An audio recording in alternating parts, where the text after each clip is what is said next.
本师释迦牟尼佛。本师释迦牟尼佛。南无本师释迦牟尼佛。南无本师释迦牟尼佛。南无本师释迦牟尼佛。Selamat malam semuanya, Amin. Ya, kita memasuki pelajaran baru Jemput Sedap yang disusun oleh Master Insun. Insun Dasa kita tahu adalah gurunya dari Master Cheng Yen, yaitu Siji. Beliau dikatakan satu-satunya sebagai profesor agama Buddha atau disebut dengan Tao Shen. Beliau semasa hidup mengabdikan diri untuk mempelajari Dhamma, dan esensi yang dipelajari selama ini kita tuangkan semua di buku ini. Ya, ada di buku ini penjelasannya. Karena ini sifatnya adalah syair, maka ada beberapa banyak syair, jadi kita bahas satu persatu. Jemput Sedap itu syairnya aja berapa halaman, banyak ya. Ini syairnya rangkuman dari Tripitaka. Jadi kalau kita belajar ini, esensinya kita sudah dapatkan, dan kita memiliki pelajaran di sekolah seperti ini. Ini adalah basic kalau masuk Posyeyen. Sekarang kita lihat Chengfo. Apa yang dimaksud dengan Chengfo? Satu-satu kita sekarang belajar bahasa Mandarin.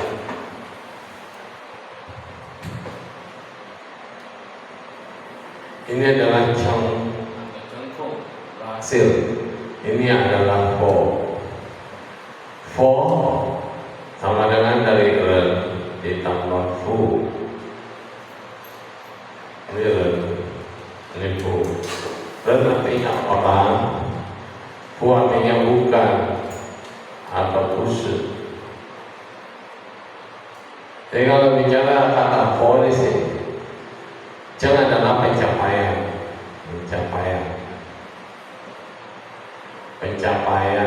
adalah mencapai kemudahan. Ren se fu berarti untuk mendeskripsikan kata seseorang yang disebut dengan Buddha, dicari padanan kata oh.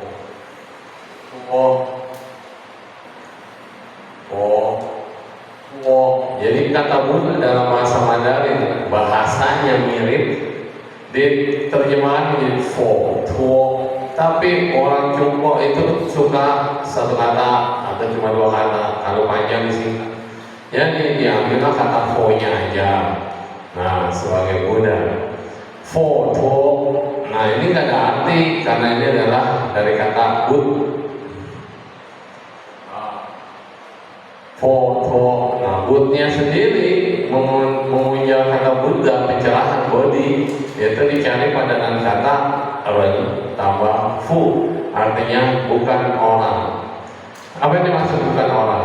Karena Sang Buddha adalah bukan orang biasa, bukan orang biasa, bukan orang biasa.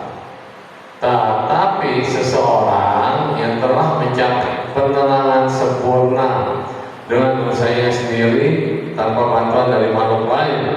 Berarti di sini mencapai cie. Dalam mencapai kesadaran yang bagaimana? Kesadaran yang sempurna. Jadi ini adalah Cheng. Jadi Sang Buddha bisa dikatakan Cheng Cie. Orang yang melakukan kesadaran sempurna disebut Cheng Cie, artinya di sini adalah Buddha. Oh, kesadarannya sudah terbuka. Kesadarannya sudah terbuka karena telah melewati proses pembelajaran ditambah penglihatan dari Nei dan Wai ke dalam dan keluar. Ya, ini adalah belajar, ini adalah melihat, sehingga kesempurnaannya Yuanman penuh sempurna. sempurna, udah penuh, ya mana? Sempurna. Jadi yang dikatakan kesempurnaannya adalah pencerahannya atau kesadarannya. Dengan mengetahui orang biasa bisa mencapai kebudayaan, dan Master Yusuf menjalankan, membuat satu kalangan Zhenufo Zidao, yaitu bagaimana menuju jalan kebudayaan. Nah, ini adalah Tao. Tao bisa disebut sebagai jalan, tapi bukan isem. Ini adalah jalan menuju kebudayaan. Tao di sini kita mengenal ajaran Buddha mengajarkan Pacem Tao. Tadi untuk menjadi cincin, kita belajar 8 Pacem Tao. 8 jalan utama. Jadi jalannya satu, unsurnya terdiri dari 8. Pacem Tao adalah bagian dari Buddha Dhamma yang bisa membawa kita menuju kepada kesadaran, sehingga seseorang biasa ketika dia sudah bukan lagi orang biasa, maka dia disebut sebagai Buddha atau Fo. Buddha adalah cincin. Nah, orang yang telah mencapai penahan sempurna disebut sebagai foto. Jadi ini adalah terjemahan pemandangannya dari kata Buddha. Foto, fo ini cuma kata doang. Foto. Kayak putih sato itu adalah bodhisattva. Ya, nah, diambilnya cuma putih sato, diambil cuma 2 kata pusa. Jadi bodhisattva adalah pusa, padahal namanya putih sato. Jadi dengan nama Buddha, Buddha diambilnya cuma fo doang. Cempo adalah jalan untuk mencapai kebuddhaan. Yang namanya jalan atau step, ini pasti ada langkahnya ya, dimulai dari 1 step pertama, lalu 2 step selanjutnya, 3 adalah nama langkah. Ada langkah untuk menempuh sejalan, tahapan-tahapan untuk menuju jalan. Jadi di sini adalah tahapan-tahapan untuk menuju kebuddhaan. Nah, ini syair pertama. Kita bahas. Ini udah ngerti?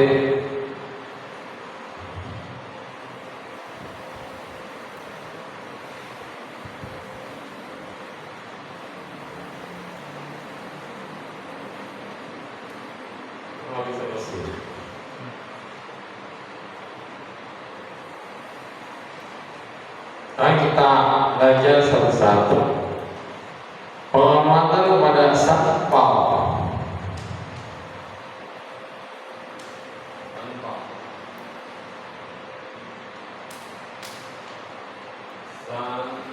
Pau disebut juga dengan Triratna atau 3 permata atau mustika. Sanpa, penghormatan atau kembali menjunjung pada Triratna. Nah, ini adalah Cang. Cang ini adalah syair atau kayak skripsi atau apa Cang? Naskah. Pembahasan kita di buku ini adalah tentang naskah tentang penghormatan pada Triratna, yaitu kembali pada Fo, Pa, Sem,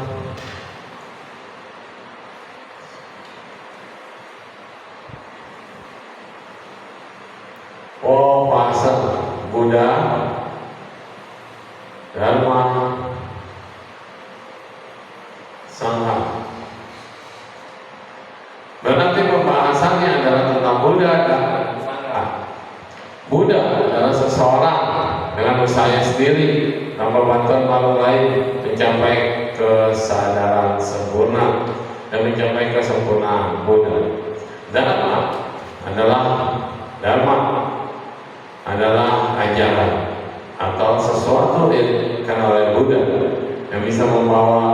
adalah menuju pencerahan. Saya adalah murid-murid siswa Buddha yang mau mengikuti jejak Buddha.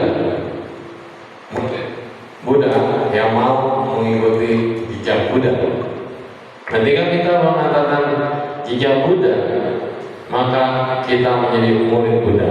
Nah, satu kita bahas. Shepo belajar Buddha atau belajar ajaran Buddha. Shepo atau belajar menjadi Buddha adalah bagaimana kita menjadi siswa yang belajar tentang kebudayaan itu sendiri kepada sama Sang Buddha. Sang Buddha berangkat dari seorang pangeran, lalu kemudian berusaha belajar segenap pelajaran. Sebagai seorang pangeran, tentunya pelajaran beliau adalah paling lengkap. Pelajaran tentang berperang, ajaran tentang bagaimana manajemen, bagaimana tentang agama, dan ajaran agama pada saat itu adalah 3 Weda. Dan ajaran ini sudah komplit, lengkap, dikuasai oleh Buddha, oleh pangeran pada saat itu. Jadi sampai gurunya sudah bilang tidak ada lagi yang bisa diajarkan oleh guru-guru kepada pangeran Siddhartha tentang ajaran 3 Weda. 3 Weda bukan agama Hindu tapi agama Brahma. Hindu muncul ketika lengkaplah 1 Weda yang disebut dengan Atharva Weda. Jadi ajaran dulu dibilangnya ajaran 3 Weda. Ajaran Hindu adalah 4 Weda. Sama Sang Buddha Gautama sebelumnya adalah pangeran. Beliau menguasai 3 Weda secara sempurna. Umur 10 tahun lama mencapai jhana, yaitu meditasi. 10 tahun di bawah pohon mangga dan berhasil mencapai tingkat kesucian awal, pencapaian jhana. Jadi bisa dikatakan selama menjadi pangeran, level spiritual daripada zaman Buddha atau Bodhisattva itu sudah terpupuk, sudah bagus, sudah sempurna, sudah dikuasai. Nah, yang belum dikuasai adalah apakah ada jalan keluar daripada lingkaran samsara? Apakah ada solusi dari terputusnya lahir, tua, sakit, dan mati? Karena ajaran sebelumnya itu nggak ada yang bisa menjanjikan untuk keluar sampai tidak lahir, tidak sakit, dan tidak mati. Caranya gimana? Maka pertapa pangeran menjadi pertapa, dan ketika 6 tahun sengsara sebagai pertapa, beliau menjalani pelatihan yang sangat ekstrim, nggak dapat apa-apa.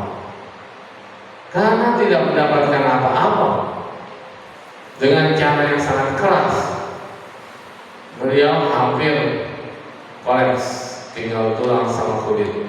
Tiba-tiba Raja Dewa Sakra menyadarkan dengan syair, kembali lagi syair karena orang India ini sering bersyair. Raja Dewa Sakra bersyair bahwa bila tali gitar ditarik kalau kencang maka suaranya akan putus. Tapi bila dikendurkan, kalau kendur, maka suaranya akan hilang. Sehingga disinilah pertama kali didapatkan jalan tengah, konsep jalan tengah atau konsep jalan tengah inilah yang membawa pertama keluar daripada kenyamanannya sebagai pangeran dan keluar daripada kenyamanan, daripada penderitaannya sebagai pertapa, sebagai penguasa dunia, sebagai raja yang menguasai segalanya.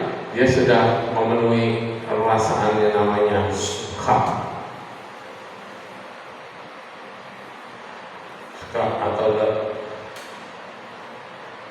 kebahagiaan yang tetap dapatkan. Dan sebagai pertapa yang melakukan jalan ekstrim, beliau juga sudah menjalankan teguh. Suka tidak membawa pembebasan, duka juga tidak membawa pembebasan. Yang dikatakan pencapaian yang menuju kebuddhaan atau menjadi Buddha adalah cungtang, yaitu jalan di antara tengah-tengah ini. Cungtang, yaitu disebut sebagai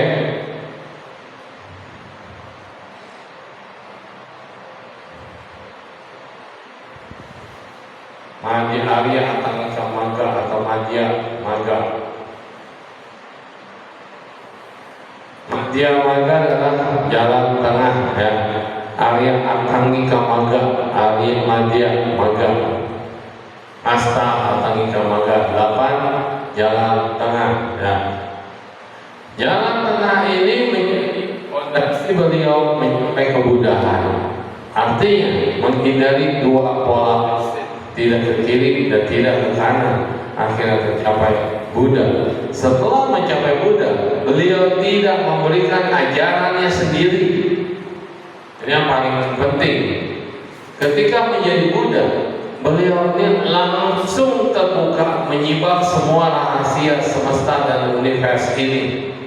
Jadi beliau tidak pernah membuat ajaran sendiri, tapi beliau menemukan dan melihat hukum semesta yang ada di universal ini yang mengatur semuanya sehingga menyebabkan adanya penderitaan. Sehingga dicengkeram oleh penderitaan inilah kita semua makhluk tidak bisa keluar dari penderitaan. Lalu ada langkah-langkah step-step yang bisa membawa kita keluar dari penderitaan dan mencapai kebuddhaan itu sendiri. Nah, maka Buddha memberikan ajarannya seperti dengan Dharma, itu font adalah ajaran yang ada di semesta. Buddha hanya menemukan, Buddha hanya penemu jalan, Buddha hanya mengajarkan, Buddha hanya mengasih tahu. Ini loh ajaran para Buddha dari zaman dulu, banyak Buddha sampai sekarang. Dan ajaran ini adalah ajaran yang ada di alam semesta ini. Jadi hukum yang mengatur kosmik, hukum yang mengatur karma, hukum yang mengatur biji-bijian, hukum yang mengatur tentang dharma, semua aku sudah lihat, semua aku sudah saksikan, dan semua aku mengerti. Lihat, saksikan atau lihat, mendalami dan mengerti. Sehingga Buddha telah memahami apa ajaran dari semesta ini. Beliau hanya menemui jalan. Beliau hanya membuat bahwa segala sesuatu itu ada hukumnya. Dan kita harus belajar kepada Buddha, karena Buddha sudah mencapai apa disebut dengan kebenaran yang mutlak. Buddha sudah mencapai tahap kebuddhaan. Tidak ada lagi keraguan, tidak ada lagi ketakutan, tidak ada lagi kecemasan, dan semuanya sudah tersibak sehingga disebut sebagai Chengfo atau pencapaian kebuddhaan sempurna. Chengfo. Nah, Buddha adalah seseorang yang mencapai kesadaran terbesar atau tache. Beliau adalah mencapai maha parinirvana atau kesadaran terbesar yang sudah tercerahkan dari makhluk apapun yang ada di dunia ini. Lalu beliau adalah yang memiliki juga tafsir.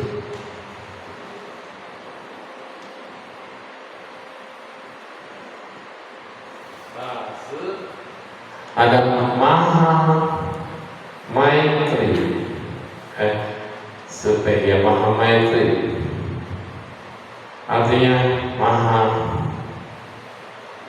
Compassion.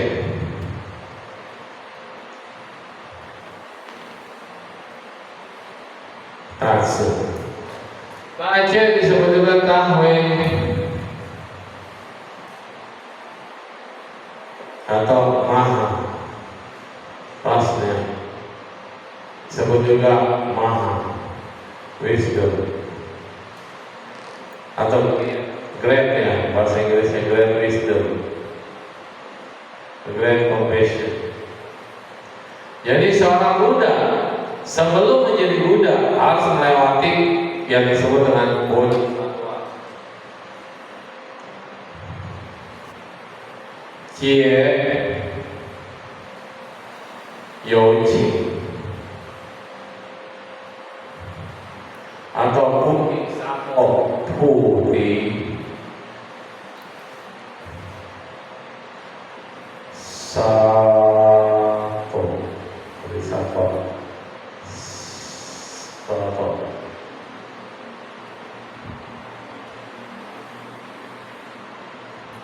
Bodhisattva atau Bodhisattva adalah Jie-Yo-Ching, makhluk yang telah memiliki kesadaran. Ini bahasanya Bodhisattva. Saya bukan begini, saya begini.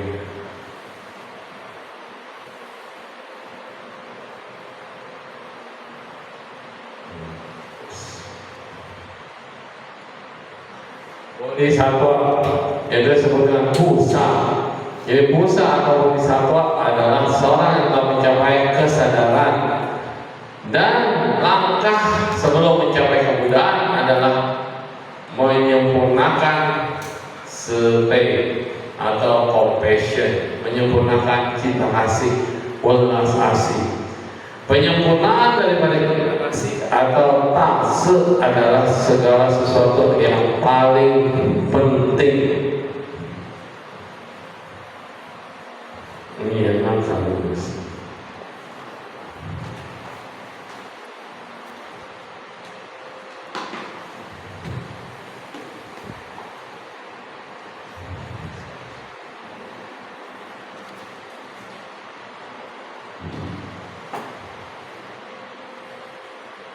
Ya. Jadi kesempurnaan yang dicapai oleh para bodhisattva akan mencapai kesempurnaan yang sempurna, ya. Yang mana adalah yang sempurna, yang bulat itu. Setelah mencapai kesempurnaan yang sempurna, maka dicapailah gelar Buddha. Gelar Buddha. Maka setelah mencapai gelar Buddha, beliau dijuluki sebagai Kung Te Yen Man Zi, terpenuhi segala macam jasa kebajikan yang sempurna. Jadi Kung-nya sudah lengkap, Kung-nya sudah Yen Man, Kung-nya sudah sempurna, ya. Paraminya sudah sempurna. Bagaimana seseorang melengkapi paramita yang sudah sempurna? Artinya setiap kehidupan sebagai bodhisattva adalah pelengkapan dari 6 paramita. Dana paramita, sila paramita, khanti paramita, terus kemudian wirya paramita, dhyana paramita, dan prasya kebijaksanaan. Jadi ini semua komplit terpenuhi oleh bodhisattva baru bisa mencapai yang disebut sebagai Buddha. Berarti jasa kebajikannya ini sempurna. Kung Te Yen Man Zi Jiu Qing Wu Sang De Ta Seng Zi, boleh dikatakan pencapaian kesucian yang tiada taranya, yaitu telah mencapai tingkat kesucian yang tiada taranya, yaitu Jiu Qing Wu Sang De Ta Seng Zi. Dari segala orang suci di dunia, beliau adalah yang tidak terbandingkan. Nah, dikatakan begitu. Lalu kemudian pengenal segenap alam, pembimbing manusia dan dewa yang bisa sudah mengatasi kelahiran dan kematian.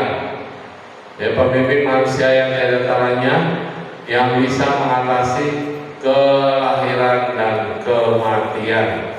Melatih diri yang sangat semangat, yang sampai sudah memiliki tingkat tertinggi dalam pencapaian kebuddhaan. Jadi disebut sebagai bodhisattva adalah beliau yang telah memiliki kesucian yang tiada taranya, lalu kemudian memiliki pengetahuan terhadap segala sesuatu dan berhasil mengatasi kelahiran dan kematian, dan kemudian bisa disebut sebagai pelatih tertinggi dalam jalan kebuddhaan. yaitu Buddha sebagai hasilnya. Nah, ini adalah sesuatu yang tidak mudah, maka kita harus bisa melihat dari pelatihan apa yang Buddha ajarkan kepada kita. Buddha sudah mencapai kebudayaan dengan usahanya sendiri, gak ngerepotin siapa-siapa.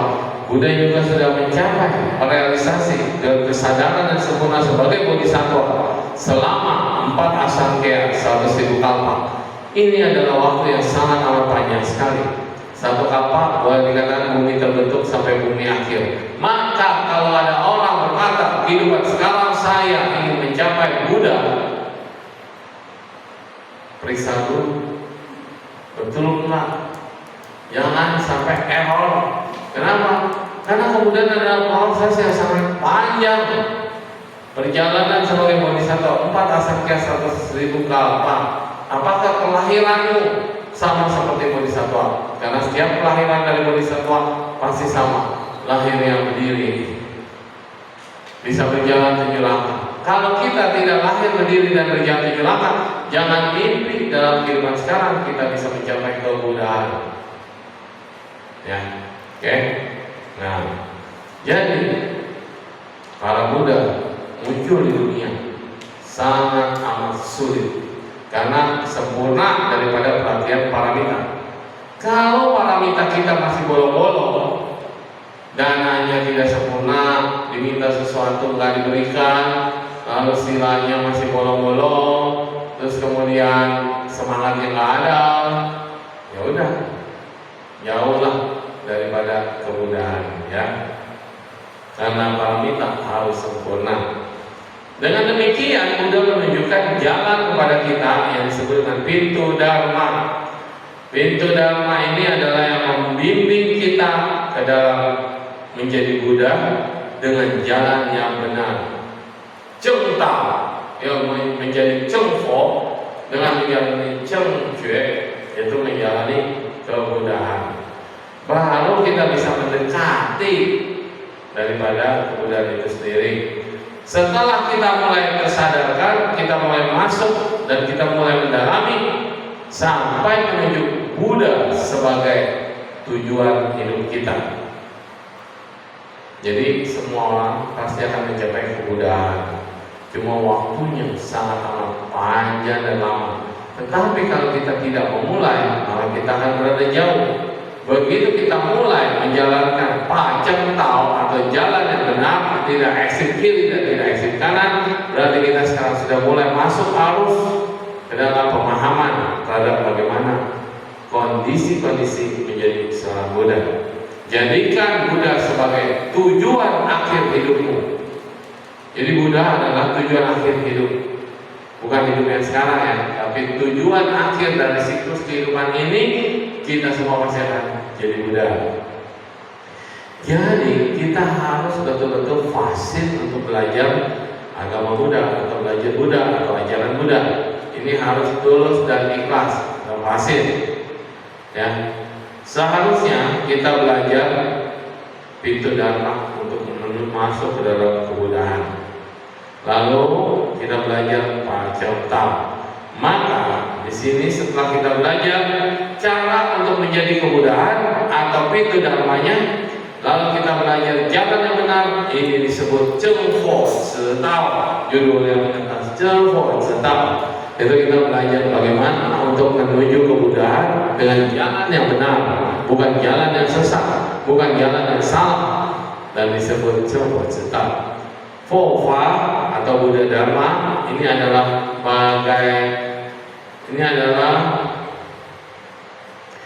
bagaikan tetesan embun surga yang dibutuhkan oleh para makhluk yang sedang kekeringan akan Dharma. Karena semua makhluk memiliki akar yang tidak sama. Akar apa yang tidak sama? Akar kebaikan yang tidak sama. Semua makhluk punya benih. Semua punya benihnya, tapi akarnya yang keluar dari benihnya tidak sama. Ada yang pintar, ada yang bodoh, ada yang cerdas, ada yang lama, ada yang cepat dalam pemahaman segala sesuatu. Karena dikatakan semua makhluk tidak punya akar yang sama atau putung tekensing. Kita punya nature, kita punya karakter tidak sama, berbeda. Karena berbeda ini, maka kita harus bersama-sama menjalani bagaimana bisa mengubah karakter kita sendiri. Jadi pelajaran pertama adalah mengubah karakter. Karakter daripada Fu De Tao. Jadi pertama pembelajarannya adalah Fu De.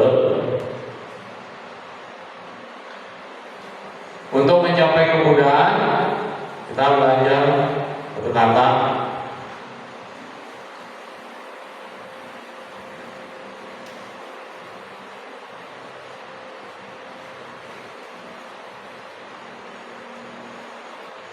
Fu, orang tahu hoki fu.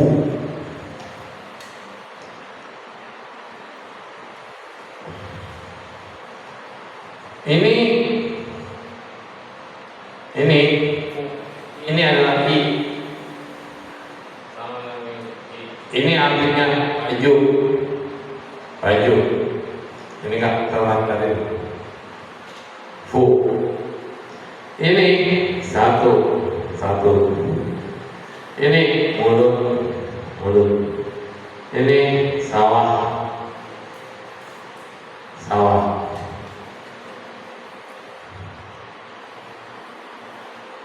Baju, satu, mulut, sawah. Ketika digabung menjadi fu atau hok. Fu atau hok bahasa Hokkiannya. Jadi hoki ini adalah fuci, energi, chi. Energi ini adalah aura, energi. Adalah berkat atau blessing atau kemakmuran atau hoki yang fu.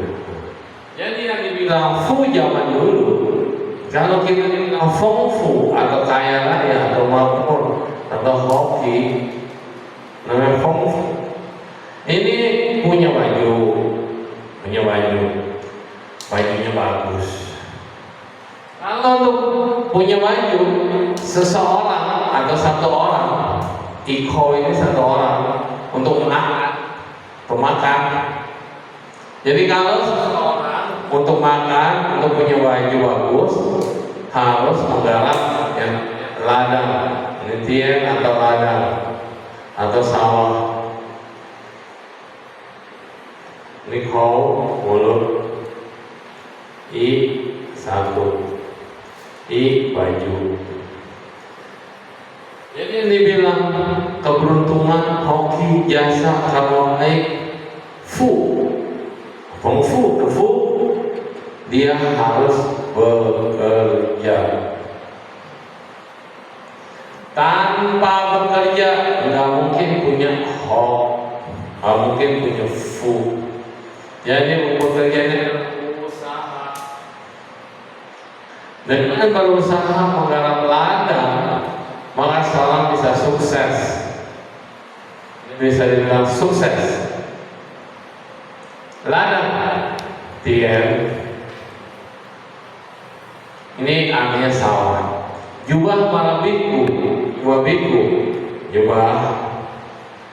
Ada dibagi 5, ada dibagi 7.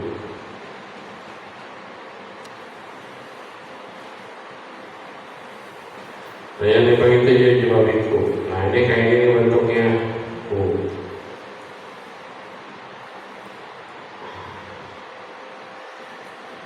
Jubah biku ini adalah potongan-potongan daripada kotak-kotak sawah yang ada ukuran-ukurannya. Jadi ini semua adalah sawah. Jadi biku itu sendiri jubahnya waktu itu Ananda bertanya kepada Buddha, kenapa jubah biku? Ceritanya seperti ini. Ananda, seorang biku adalah pelatih diri. Orang biasa menggarap ladang. Orang biasa menggarap sawah. Para biku adalah ladangnya kebajikan, tempat umat-umat menanam kebajikan. Jadi kalau di sini umat-umat ladangnya ladang biasa atau sawah, para biku ladangnya kebajikan. Tempat orang menanam sanken atau bibit-bibit kebaikan. San adalah baik, akar ditanam di dalam jubah biku. Jadi para anggota sangga, di sini adalah sangga, mereka yang melatih diri mengambil semua sampah-sampah, mengambil semua tanaman-tanaman liar yang ada dalam batin kita. Karena ada namanya sinti, hati kita ini seperti sawah atau hati kita sebagai ladang. Di sawah kita, di batin ini banyak kotoran. Kotorannya harus dicabutin. Untuk apa? Biar umat-umat semua bisa menanam kebaikan pada anggota sangga dan itu bisa berbuah dengan cepat, buah dengan baik. Maka kalau orang biasa bekerja untuk mendapatkan hoki, para anggota sangga bekerja untuk membebaskan dan membersihkan sawah di hatinya supaya menjadi ladang yang subur buat umat-umat menanam kebajikan. Ini cocok sama dengan ajaran Buddha. Jadi ketika orang Buddha cuma mau hoki doang nggak mau kerja, ya nggak bisa. Hoki doang tapi ladangnya sempit karena dia hanya garap ladang dirinya. Dia tidak menggarap di ladang yang subur. Dia tidak menanam di ladang kebajikan. Maka hokinya kecil. Tapi ketika seseorang menanam di ladang yang subur, ladang dia anggota sangga, dia akan memiliki fupao yang sangat besar. Fupao sangat besar. Nah, fupao yang sangat besar, kalau sangganya tidak melatih, sangganya tidak mencabuti rumput-rumput kotor, sangganya tidak mencabuti, membersihkan dan batinnya sendiri, berarti umat itu menanam di ladang yang tidak subur. Jadi ada syaratnya antara umat dengan biku atau umat dengan biksu, yaitu biksunya rajin melatih diri, umatnya juga rajin menanam kebajikan, maka dia akan punya hasil yang sangat besar. Kalau enggak, ya cuma menanam di ladang yang tidak subur. Begitu. Itu fu. Terus yang kedua, te.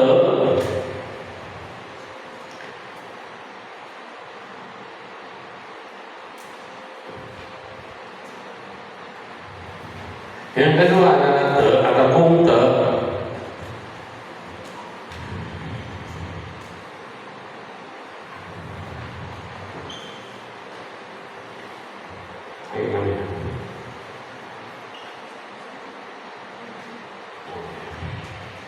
Guys, te adalah teheng atau tesing. Teheng adalah apa ya? Karakter. Kalau digabung dengan kung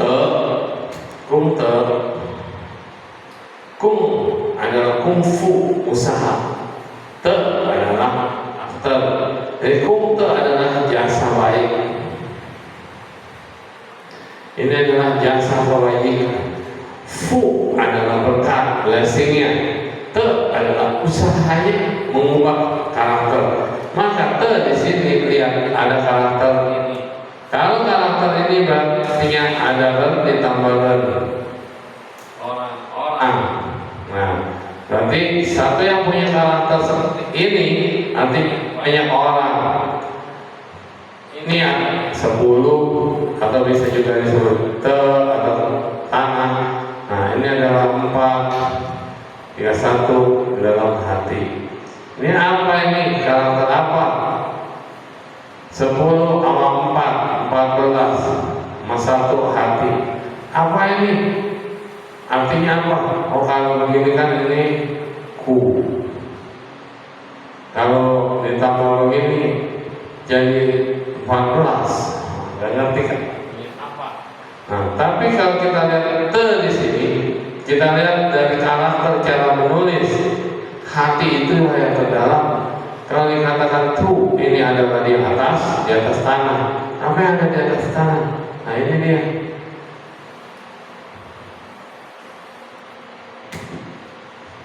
Mayat, kuburan, ini peti mati yang ada di bawah tanah. Artinya harta karun tahu, harta karun ada di bawah tanah apa di atas tanah? Kalau disembunyikan semuanya ada di bawah tanah. Harta karun. Apa harta karun itu? Yang ada di dalam hati kita. Jadi jasa kebajikan munculnya dari mana? Dari hati. Harta karun yang sangat luar biasa dalam diri kita adalah atau karakter.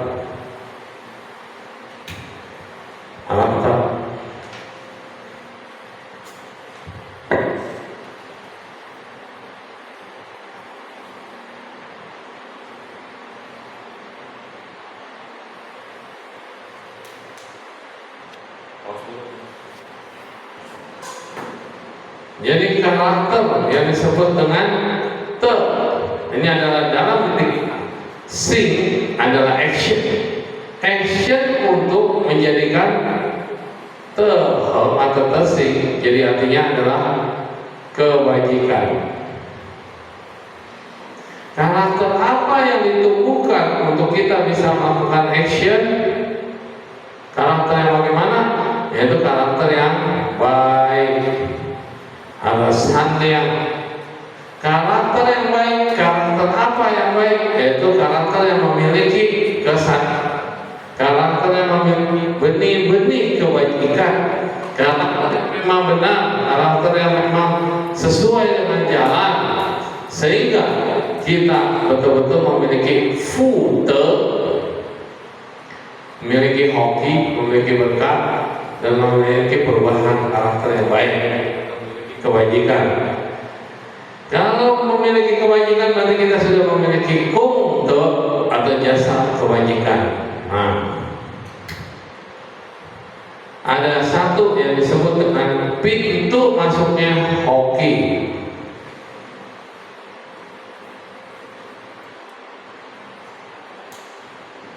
Putra ini pintu masuknya melalui hoki atau berkat atau blessing. Yang kedua adalah pintu masuknya kebijaksanaan.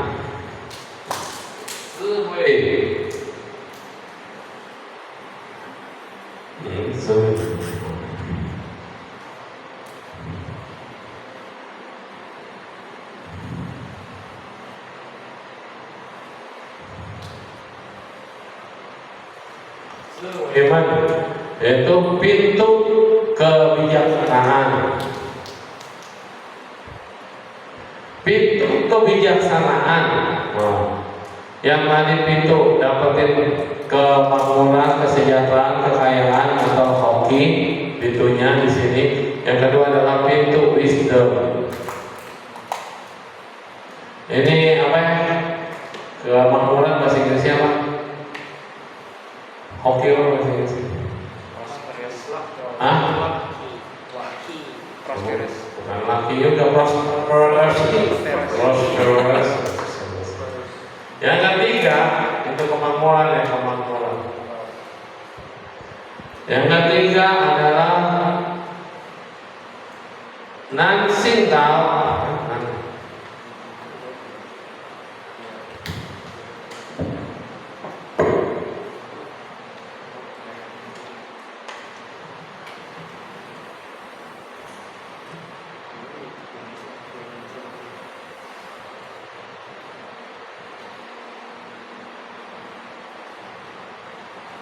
Nan Singtao.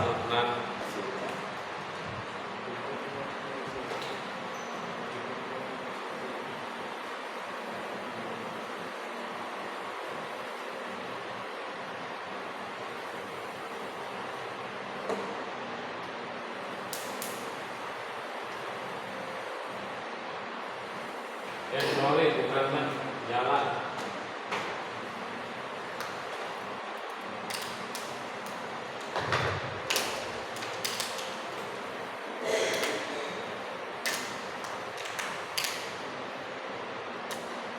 Yang ketiga adalah jalan yang sulit.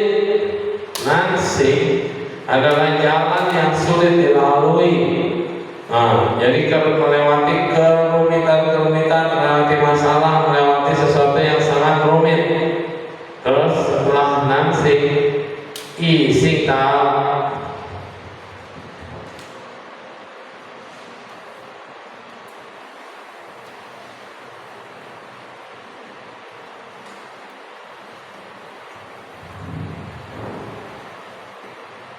Sekian tao. Nomor 5.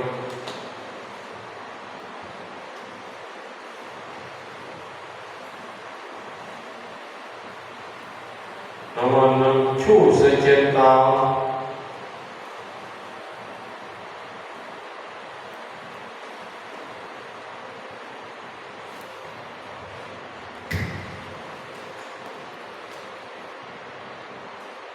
Sewen tao, pusan tao.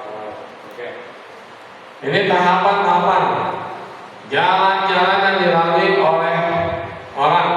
Setelah cu sekian tao disebut pusat tao, ada sewen tao, ada disebut lagi pusat tao, ya sampai akhir menuju kebudayaan. Jadi ini adalah tahapan manusia melewati jalan.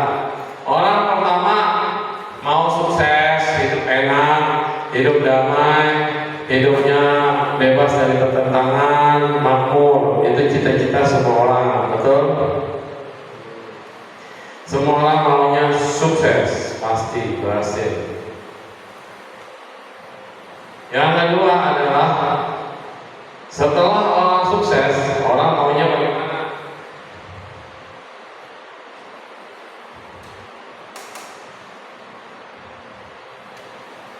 Orang maunya bagaimana setelah sukses? Mau pintar, mau bijaksana, mau ada solusi bagaimana menghadapi kehidupan. Jadi bukan hanya makmur, tapi punya wisdom. Terus jalan untuk menuju itu ada yang sulit, ada yang mudah. Jalan yang sulit semua orang pasti mudah ketemu. Jalan yang sulit, suka atau tidak suka, kita harus melewatinya. Nansing tahu, kita harus melewati jalan yang sulit.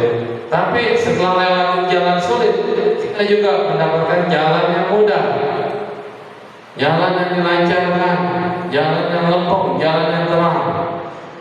Nah, ini adalah langkah-langkah jalan yang kita lewati. Mau makmur, mau bijaksana, melewati jalan sulit, melewati jalan mudah. Dan ini adalah menepati jalan biasa, jalan secien sama cu secien paham, jalan awam, bahasanya awam, atau jalan biasa, orang biasa. Orang biasa punya jalan atau hukum samuti. Ini adalah yang jalan orang cu secien paham, orang yang sudah luar biasa, atau jalan di jalan yang luar biasanya, atau para mata.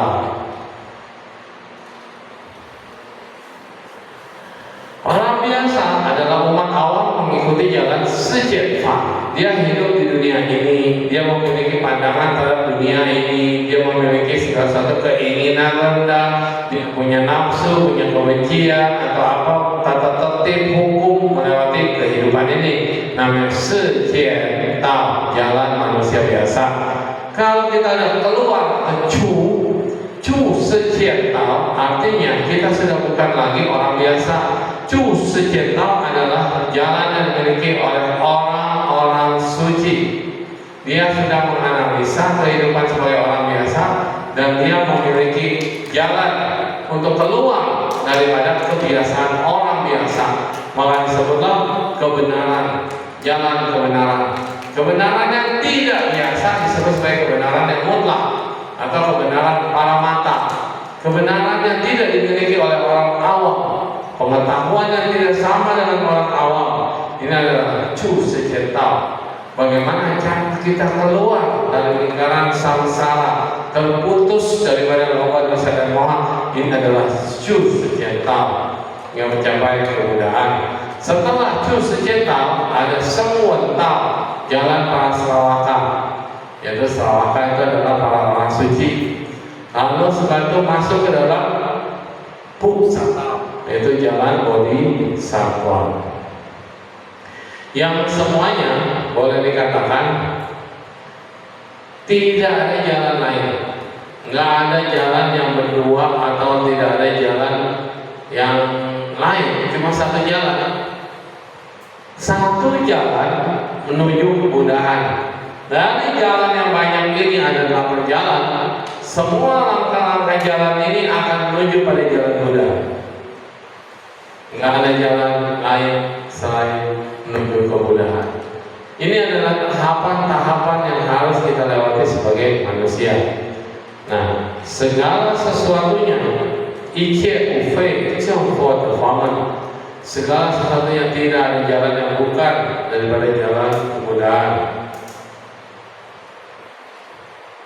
Membimbing manusia, membimbing semua makhluk agar bisa terbuka. Kita bisa melaksanakan yang sebenarnya, membuka dulu kai, karena tahapan dari pencerahan buka kai, lalu kemudian memasuki U adalah pencerahan daripada 6 landasan indera kita, lalu masuk menyelam dan kemudian menjadi Buddha. Ini adalah langkahnya. Itao i cing cing, satu jalan satu semangat. Maka dikatakan bahwa satu jalan satu semangat, satu rasa, pencerahan. Ini pepatah Itao i cing cing, i wei i cepo. Satu jalan menuju satu kebersihan, satu jalan menuju purifikasi, satu jalan purifikasi, kemurnian, satu jalan menuju kemurnian, satu rasa pembebasan. Nah, itu maksudnya. Satu jalan menuju kemurnian adalah jalan Bodhisattva atau jalan Buddha. Satu rasa menuju pembebasan adalah rasa nirwana, rasa kebebasan itu sendiri.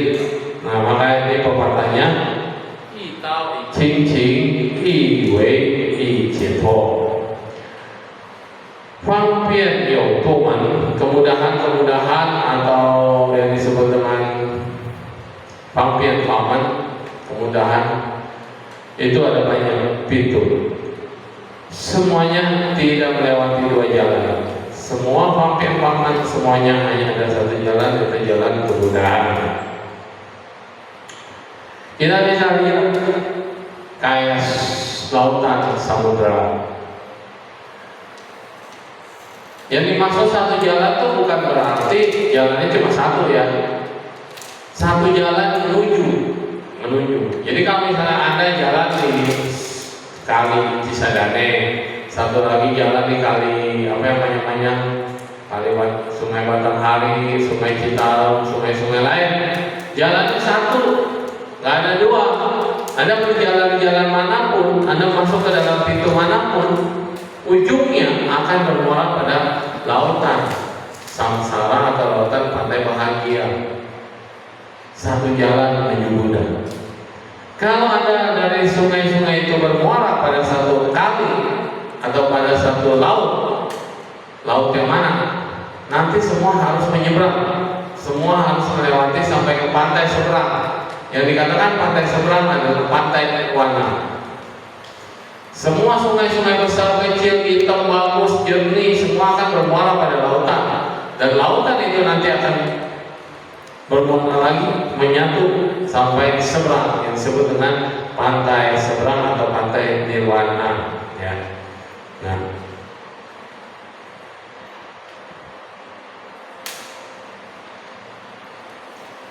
semua akan bermuara pada rasa yang sama, yaitu masuk pada Tahai adalah samudra ocean yang besar. Mau jalan apapun Anda masuk dari manapun Anda akan berkumpul pada Tahai atau lautan yang besar dengan rasa yang sama. Ichi paman, semua pintu dharma semuanya tidak lain tidak bukan akan menuju pada jalan kemudahan. Bahwa dikatakan dalam Ahancing atau dikatakan dalam Sutra atau Nikaya atau dikatakan di dalam Fahwacing atau Sadar Mudalika Sutra, semuanya mengajarkan I Cheng Tao, satu jalan menuju kemudahan. I Cheng Tao, ya. Oke. Dalam arti semuanya hanya menuju pada I Cheng Tao, Ekayana bahasanya.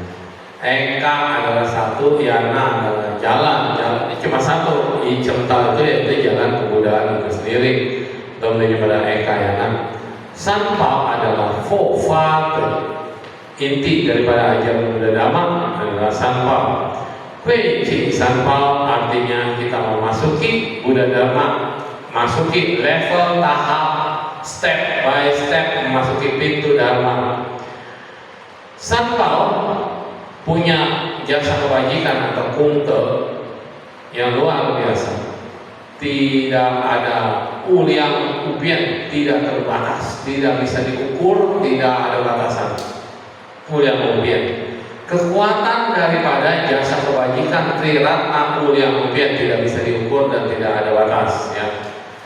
Jadi kita memiliki kekuatan yang bukeseri atau kekuatan yang luar biasa, bukan kekuatan biasa, yaitu bisa membuat kita menghormat pada Triratna, yaitu jangan pernah sampai terbalik, tirta atau jatuh, ya, jangan sampai jatuh atau terbalik. Ya, soyong, jangan sampai tidak ada karma yang cocok, jodoh dengan Triratna. Nanti nggak ada jodoh dengan Triratna gimana? Kita lahir di tempat yang nggak ada Buddha, nggak ada Dharma, dan nggak ada Sangha. Berarti itu kita tidak berjodoh. Kalau kita tidak berjodoh, berarti kita tidak bisa menyelam, masuk, memahami ini. Nah, itu dia. Kita nggak bisa masuk ke dalam pintu yang sangat besar. Nah, maka daripada itu menghormati Triratna adalah pondasi dasar untuk belajar Buddha Dhamma dan pondasi dasar untuk kita bisa memiliki keyakinan yang teguh terhadap Triratna. Syair pertamanya, ini adalah syair pertama. Yo hai u bian ji. Nah, tadi dikatakan jalan ada banyak, endingnya akan menuju pada samudra hai atau lautan.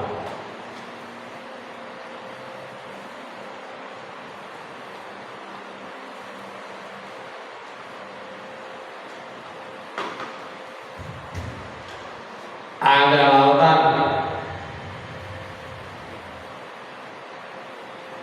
Ini bagus nih.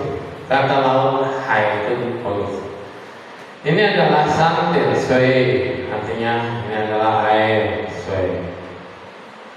Yang ada huruf karakter Mandarin 3 garis ini semuanya sama dengan air. Berarti ada unsur air. Ya. Ini kau itu kayak air. Ini adalah muji. Ibu.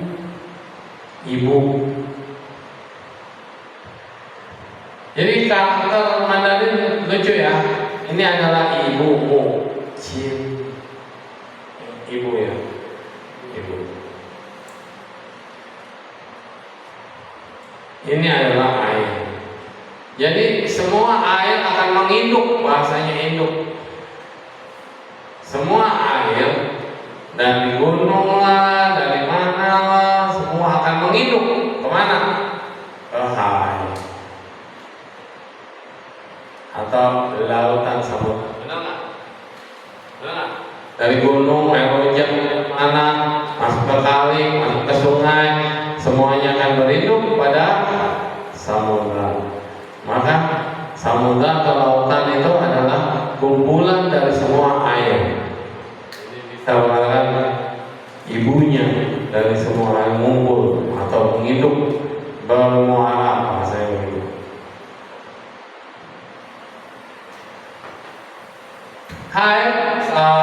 Sanskrit atau ininya adalah Sagara. Sagara. Jadi Sagara adalah lautan. Lautan biasa. Bianci tanpa batas. Ada nggak yang bisa melihat batasan laut? Ada. Logika ini orang lagi di pantai dan kemudian dia melihat hamparan ini pantai, hamparan laut, ini laut air. Mata dia melihat ada batas laut, ada batas laut. Saya di sini ada kapal yang berlayar. Apakah ini yang dilihat laut itu batas laut? Itu adalah batasnya? Bukan ya? Mata kita cuma melihat yang kelihatan, oh di situ ada kapal tinggi. Ternyata masih jauh. Nah itu berarti bumi ini bukan datar. Kalau datar, ternyata jauhnya batasnya di mana? Tapi karena bumi ini bulat, maka yang kita lihat adalah cuma sisi ujung dan yang masih berjalan lebih jauh lagi. Nah, lautan itu tidak ada batas. Yohai bianci, lautan tiada batas. Sejian yo ao ku, dunia ini se adalah loka. Se adalah loka. Jadi sejian adalah dunia. Sejian adalah dunia. Loka. Jian adalah waktu, time, atau dimensi. Time atau dimensi. Sejian adalah dimensi daripada semua loka, semua alam. Jadi kalau kita bicara sejian adalah alam beserta waktunya, ya, bukan cuma tempat, tapi ada waktunya. Sejian. Nah, bukan sejian. Kalau sejian tempat doang. Kalau sejian dunia dan isinya, dunia dan waktunya. Toyo ku, yo ini adalah tanyo, selalu cemas, takut, tidak jelas, tidak ada kepastian. Ku adalah duka atau penderitaan. Jadi di dunia ini banyak sekali penderitaan, ketakutan, kecemasan, yoku yang disebut dengan samsara. Jadi di dunia ini penuh dengan samsara. Liu cuan ki hai mo, kayak mau itu mau pulang apa ombak ini saling ganti-gantian. Masalah satu berakhir muncul lagi yang lain, nggak ada habis-habisnya. Semua samsara, duka atau ketakutan ini silih berganti, datang terus-terusan, tidak ada habisnya. Coba ibu, bagaimana kita bisa bersandar, bagaimana kita bisa tenang, bagaimana kita bisa mengakhirinya. Itu syair yang pertama ya. Nah, kita lihat penjelasannya di sini.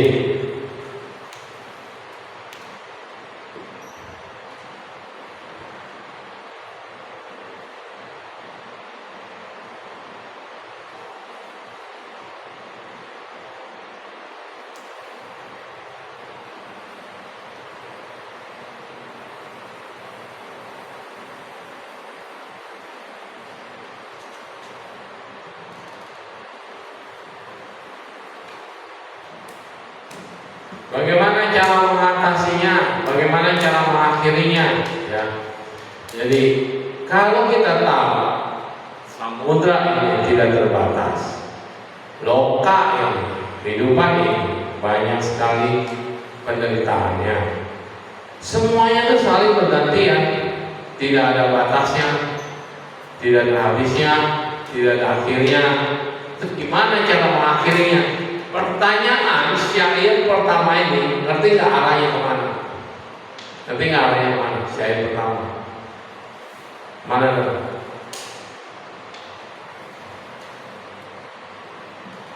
Syair pertama ini baru syair paling pertama.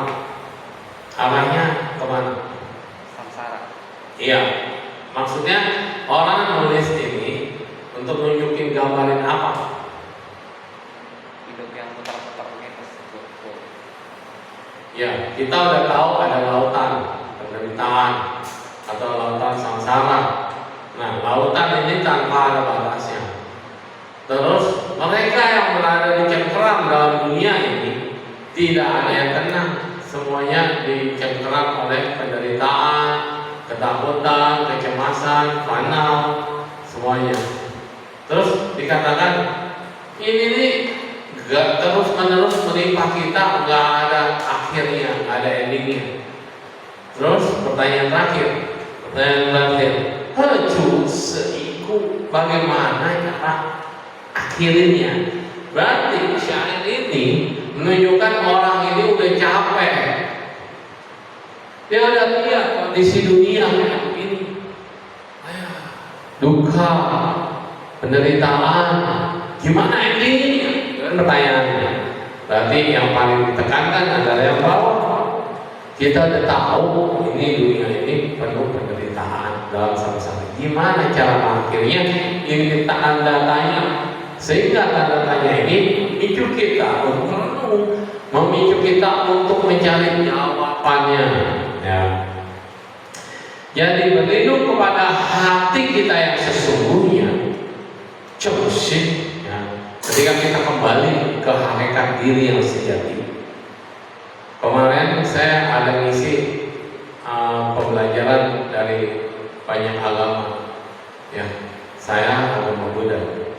Ternyata agama-agama yang lain sudah setuju bahwa inti daripada agama adalah kembali ke dalam kesejatian diri. Cuma beda agama, beda bahasa.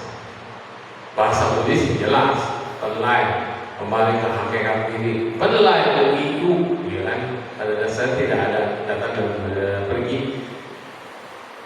Kembali ke hakikat kesadaran jati sendiri. Nah, kembali ke ilahi, bahasa mereka. Kembali kepada hakikat yang suci. Kembali ke rahim Bunda, rahim Bunda yang Bunda Maria. Kembali ke kesejatian diri. Nah, kalau di Buddhis kembali kepada hakikat diri yang sejati. Bagaimana orang sudah jatuh ke dalam lautan yang sangat luas?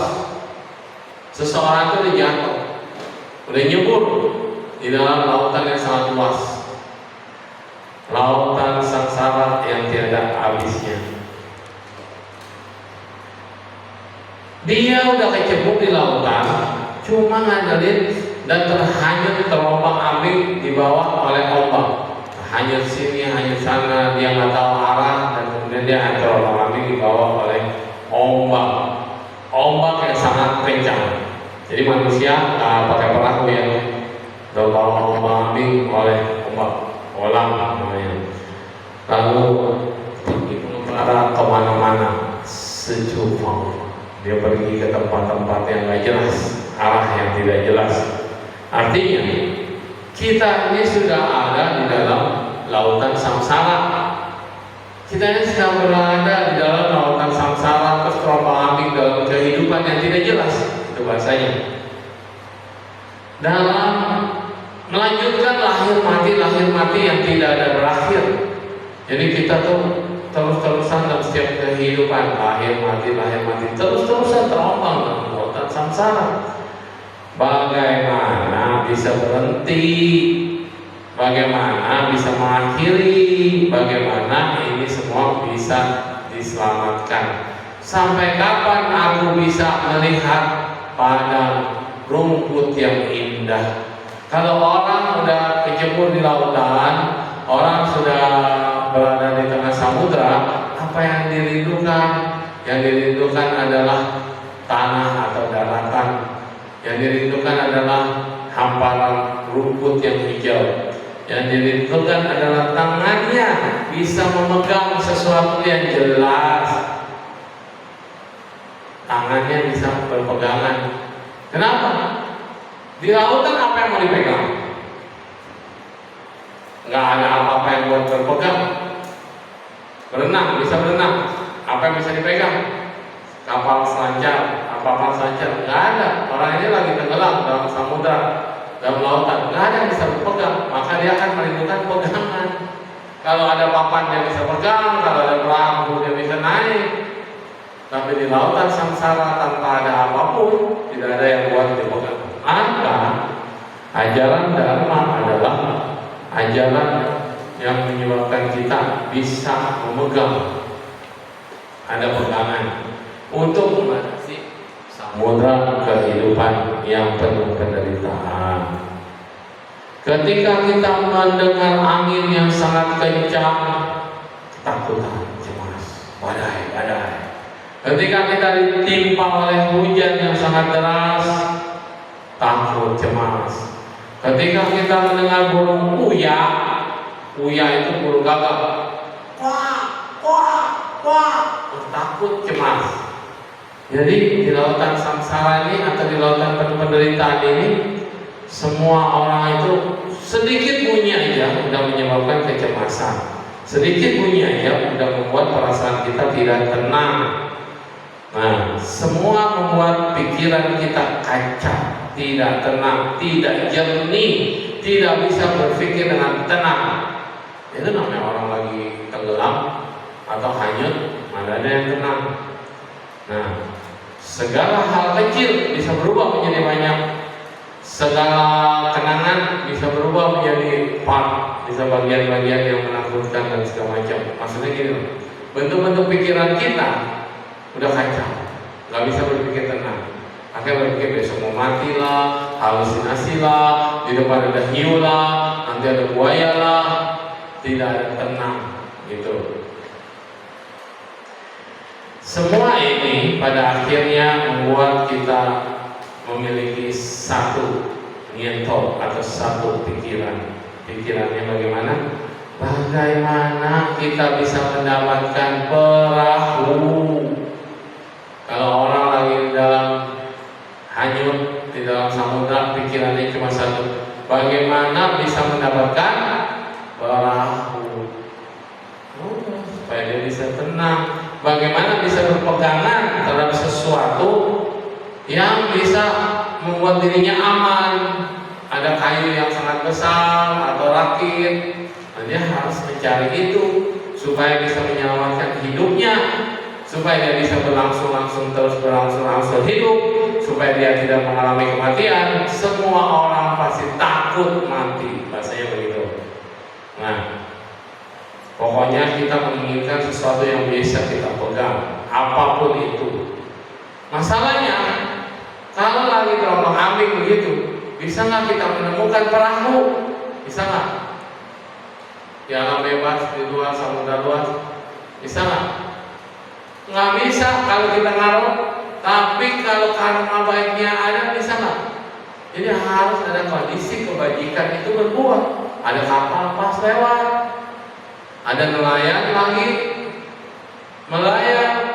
Kalau kondisinya pas, kita selamat. Kondisi tidak pas, karma baik tidak ada, karma baik tidak menunjang, maka perahu, jangankan perahu, kayu aja belum tentu bisa lewat buat jadi kita jadi pegangan. Nah, sehingga bagaimana mengakhirinya? Maka kita harus memiliki pandangan seperti ini. Kita udah tahu di samudra itu banyak yang lagi kelelep, banyak yang lagi terhanyut. Kita ada di mana? Ada di daratan. Kita bodhisattva nih, pikiran orang yang menjadi bodhisattva. Kita bisa masih punya bikin perahu, bisa. Kita bisa bikin rakit, bisa. Kita bisa menolong mereka, bisa. Maka pikiran yang luar biasa muncul dari seorang manusia besar adalah keinginan, niat, tekad untuk menolong makhluk-makhluk yang ada di dalam lautan samsara dengan membuat apa? Perahu. Maka muncullah istilah yana. Ada perahu kecil, ada perahu besar. Ada hina, iyana, ada maha iyana. Maka perahu inilah yang akan menyelamatkanmu. Dan yana ini dibangun oleh kesadaran terhadap Triratna. Tidak ada perahu yang berdiri sendiri tanpa Buddha, Dhamma, dan Sangha untuk menyelamatkan makhluk lain. Maka perahu ini disebut sebagai perahu Triratna, atau perahu yang bisa menyeberangkan kita ke pantai seberang.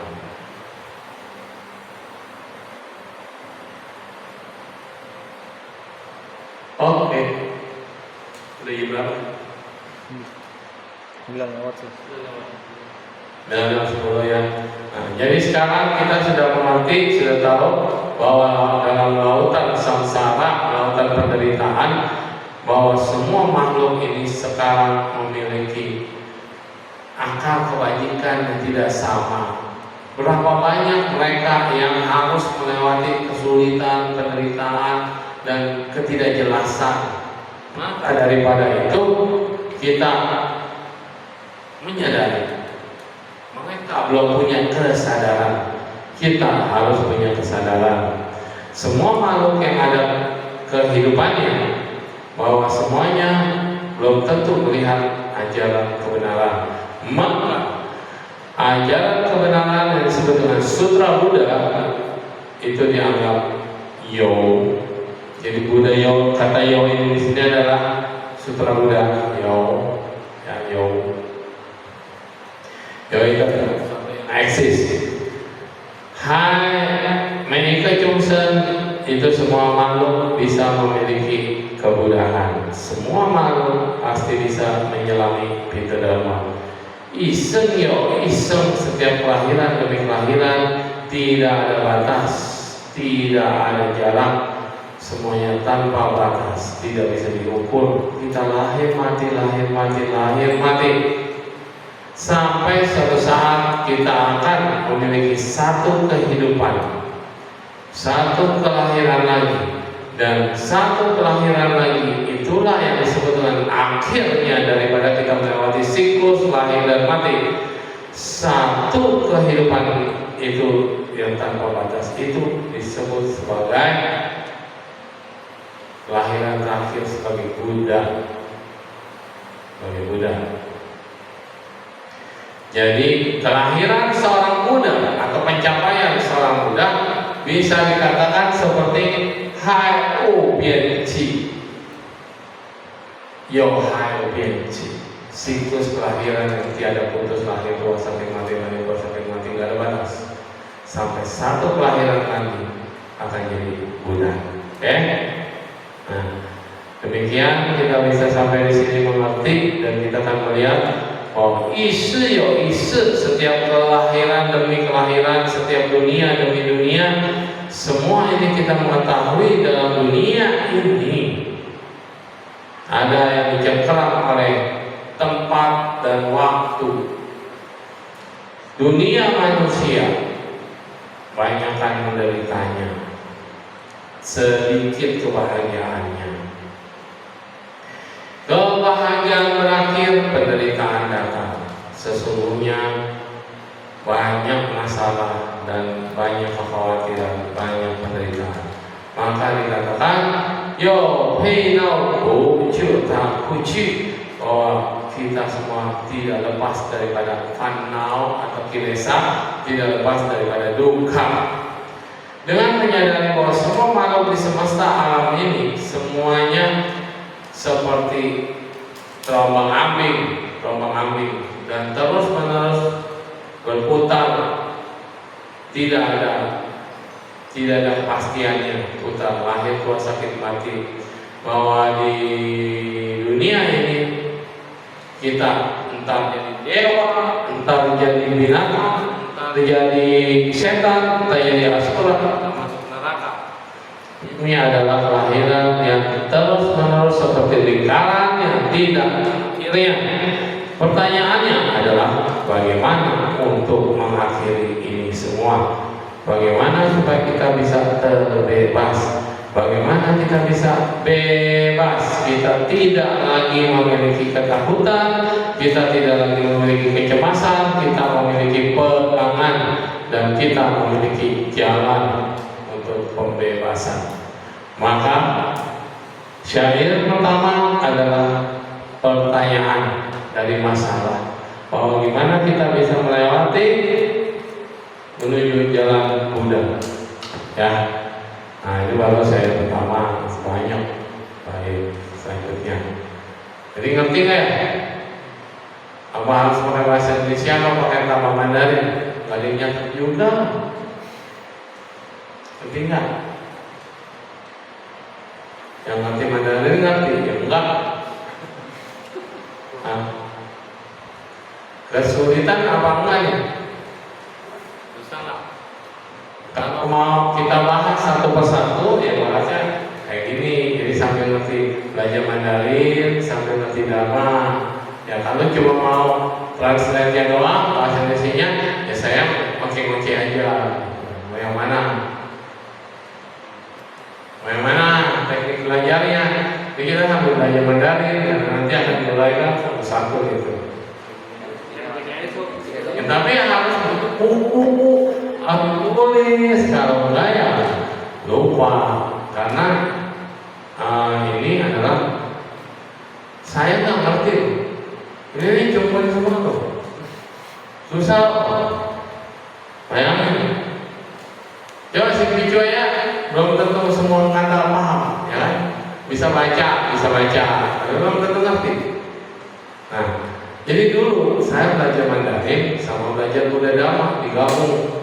Yang belajar Mandarin kehidupan sehari-hari, belajar Buddha Dhamma ya langsung pak tulisan-tulisan yang mengarah pada Buddha Dhamma, dan hasilnya lumayan. Hasilnya kita jadi paham kayak apa kan? Nah, kayak gitu. Niko, nah kayak Sanpao, Permata, Buddha dijelasin, ya kan? Jadi pelan-pelan bisa ngerti gitu. Jadi kalau kita baca sutra nih lagi nencing, kata-kata yang ini sering muncul, dan nanti bisa tahu. Oh, kalau ada huruf kayak gini bacanya fo, ini bacanya fa, ini bacanya se, itu bacanya fo, ya kan? Nanti lama-lama kita jadi bisa belajar Mandarin, ya. Oke? Udah cukup. Nah, pelajari. Semoga semua makhluk hidup berbahagia. Tada tahu mengganti-ganti para batin para sang ganti bodhiso. Tada tahu mengganti-ganti para batin para sang ganti bodhiso. Tada tahu mengganti-ganti para batin para sang ganti bodhiso.